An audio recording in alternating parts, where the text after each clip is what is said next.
ভর্তিযুদ্ধে করণীয় সিরিজের আজকের পর্বে তোমাকে স্বাগতম। আমাদের সাথে আছে নিবিড় খান লোহানী।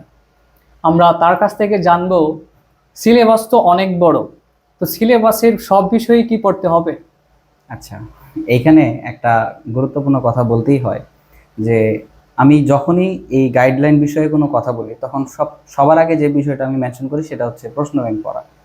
প্রশ্ন ব্যাংক পড়লে আমরা অনেক বিষয় স্কিপ করতে পারি, কোন বিষয়গুলো গুরুত্বপূর্ণ এগুলো ধরতে পারি। এইভাবে আমরা ধীরে ধীরে একটা স্ট্র্যাটেজি তৈরি করি এবং এটাকে বলে টেকনিক্যাল পড়াশোনা। যেটা আমরা এই টেকনিক্যাল পড়াশোনাটা করলে আসলে চান্স পাওয়ার প্রবাবিলিটি হাই থাকে। প্রায় সময় আমরা দেখি যে বিভিন্ন মেন্টররা বিভিন্ন ধরনের যারা প্ল্যাটফর্মে যুক্ত তারা টেকনিকের পড়াশোনা বলে মুখে ফেনা তোলে। আমরা নিবিড় খান লোহানের কাছে জানতে চাই টেকনিকের পড়াশোনাটা আসলে কি। আচ্ছা, টেকনিক্যাল পড়াশোনাটা আসলে যদি আমি ডিফাইন করি তাহলে আমি এইভাবে ডিফাইন করতে পারি। যেমন প্রথমে এই যে প্রশ্ন ব্যাংকের কথাটা বললাম, এখান থেকে আসলে মূলত প্রথমত হচ্ছে আমার কোন বিষয়গুলো আমার না পড়লেও চলে, স্কিপ করা যায়, সেই টপিকগুলো স্কিপ করার মাধ্যমে হচ্ছে সর্বপ্রথম আমি আমার সিলেবাসটাকে ছোট করি। ছোট করার পর ওইখানেও আমি কিছু স্ট্র্যাটেজি অ্যাপ্লাই করি। ফর এক্সাম্পল, আমি যদি বলি যে যেমন ইংরেজি টেক্সট বইয়ে অনেক পড়াশোনা আছে যেগুলা ছেলেপেলেরা অনেকে জানে না, যেগুলো তাদের জানা উচিত।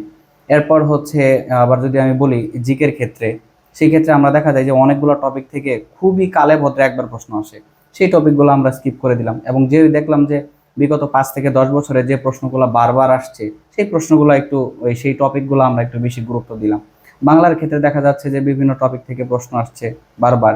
এই জিনিসগুলোকে আয়ত্ত করে নিয়ে যে প্রিপারেশনটা, সবচেয়ে গোছানো যে ভার্সন, এটাকে আমরা বলি হচ্ছে টেকনিক্যাল পড়াশোনা। অর্থাৎ ছাঁটাই করে যে পড়াটা পড়বো সেটাকে বারবার আমরা প্র্যাকটিস, এক্সাম ইত্যাদির মাধ্যমে হচ্ছে ওই জিনিসটাকে পরীক্ষার একদম ঢাকা বিশ্ববিদ্যালয়ে ভর্তি পরীক্ষা পর্যন্ত আমরা যাতে এটা সাস্টেইন করে, সেটার জন্য টেকনিক্যাল পড়াশোনা দরকার। আচ্ছা, নিবিড় খান লোহানী, তুমি তো বিভিন্ন জায়গায় কোচিং করিয়েছো বা তোমার একটা অভিজ্ঞতা আছে শিক্ষার্থী পড়ানো, তুমি ভার্সিটি মিশনে ইংলিশ মেন্টর হিসেবে আছো। তো আসলে ইংরেজির ক্ষেত্রে যদি আমরা বলি আসলে তারা কোন কোন টপিক বেশি গুরুত্ব দিতে পারে।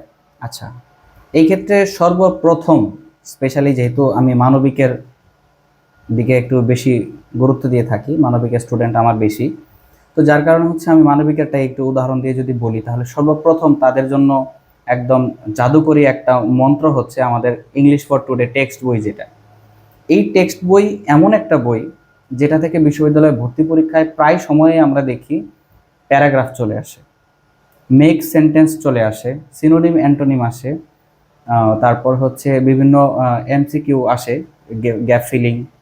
তো এই ধরনের এমসিকিউগুলো আসে, প্রিপোজিশন আসে টেক্সট বই থেকেই।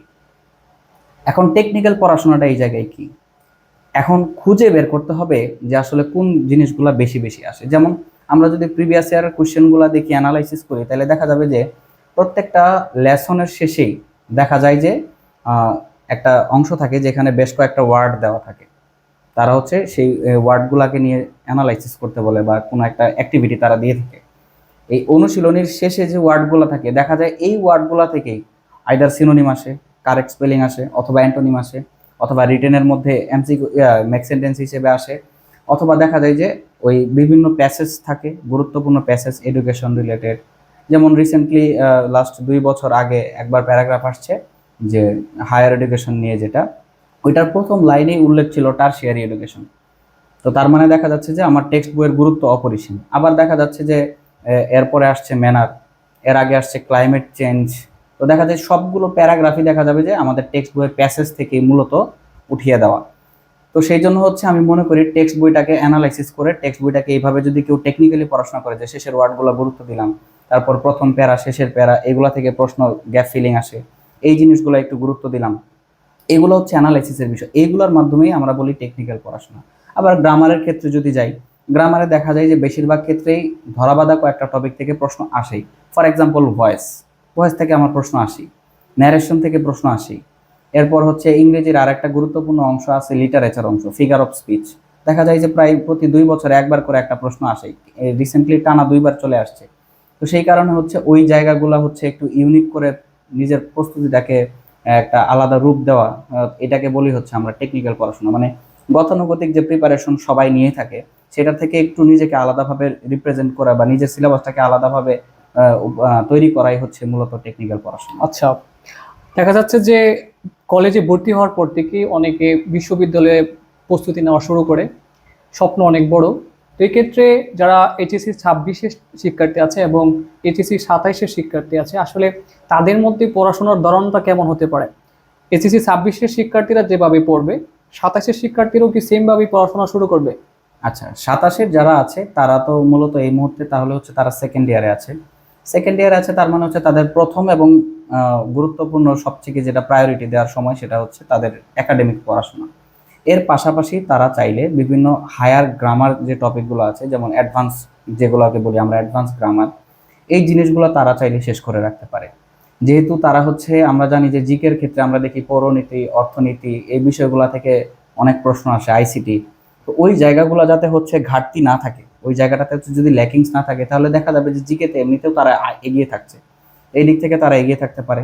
পাশাপাশি অনেকেই দেখা যায় যে আসলে এই এইচএসসি সেকেন্ড ইয়ার বা ফার্স্ট ইয়ারে থাকতেও অনেকে হচ্ছে জিকে পড়া শুরু করেন জাস্ট ফর নিজের ডেভেলপমেন্টের জন্যই। তো সেটাও চাইলে তারা করতে পারে। বাট তারা যদি হচ্ছে তাদের একাডেমিক পড়াশোনাটাই যদি গুছিয়ে করতে পারে, তাহলেও তাদের বিশ্ববিদ্যালয়ের ভর্তি প্রস্তুতির একটা বড় অংশ, প্রায় 60% কাভার হয়ে যায়। আর 40%-এর জন্য তারা চাইলে এই অ্যাডমিশনের সময়টাকে ইউটিলাইজ করতে পারে। আচ্ছা, আমরা দেখি যে অনেকেই আমাদেরকে পরামর্শ দেয় যারা বিশ্ববিদ্যালয়ে পরীক্ষা দিবে তাদেরকে, যে প্রশ্ন ব্যাংক অ্যানালাইসিস করার জন্য। তো আসলে প্রশ্ন ব্যাংক অ্যানালাইসিসের যে সময়টা, সেটা আসলে কখন থেকে করা উচিত? এইচএসসির পরে পরে, বোর্ড পরীক্ষার পরে, নাকি এইচএসসি একাডেমিক রানিং থাকাকালীন সময়ে আমার প্রশ্ন ব্যাংক পড়ে যাওয়া উচিত? ওয়েল, এইখানে হচ্ছে দুইটা পার্সপেক্টিভ থেকে আমি বলতে পারি। যারা হচ্ছে এইচএসসিতে থাকাকালীন এই প্রশ্ন ব্যাংক অ্যানালাইসিস করবে, তারা হচ্ছে স্বাভাবিকভাবেই অন্যদের থেকে এগিয়ে যাবে, কারণ তারা আগে থেকেই জানে যে তাদের কোন বিষয়গুলো পড়তে হবে, কোন বিষয়গুলো তাদের হচ্ছে স্কিপ করতে হবে, বা কোন বিষয়গুলোতে জোর দেওয়া উচিত। এই জিনিসগুলো তারা আগে থেকেই জানে, তার মানে তারা অলরেডি অ্যাডভান্স হয়ে গেছে। আর যদি হচ্ছে কেউ পরবর্তীতে গিয়ে শুরু করে, তার চান্স হবে না এমন না, বা সে বুঝতে পারবে না, ধরতে পারবে না এমন না, বাট হ্যাঁ, অবশ্যই তাদের থেকে পিছিয়ে থাকবে যারা ওই কলেজ পিরিয়ড থেকে শুরু করেছে। ধন্যবাদ। প্রিয় শিক্ষার্থীবৃন্দ, পড়াশোনার সবচেয়ে বড় ব্যাপার হচ্ছে কনসিস্টেন্সি। কৌশলগতভাবে তুমি নিয়মিত পড়াশোনা করে যাও, ইনশাল্লাহ তোমার স্বপ্ন পূরণ হবে। আমাদের সাথে থাকার জন্য তোমাকে ধন্যবাদ। তোমাদের যদি কোনো ধরনের প্রশ্ন, কোনো ধরনের জিজ্ঞাসা থাকে, আমাদের কমেন্ট বক্সে জানাতে পারো, আমাদের ইনবক্সেও তোমরা জানাতে পারো।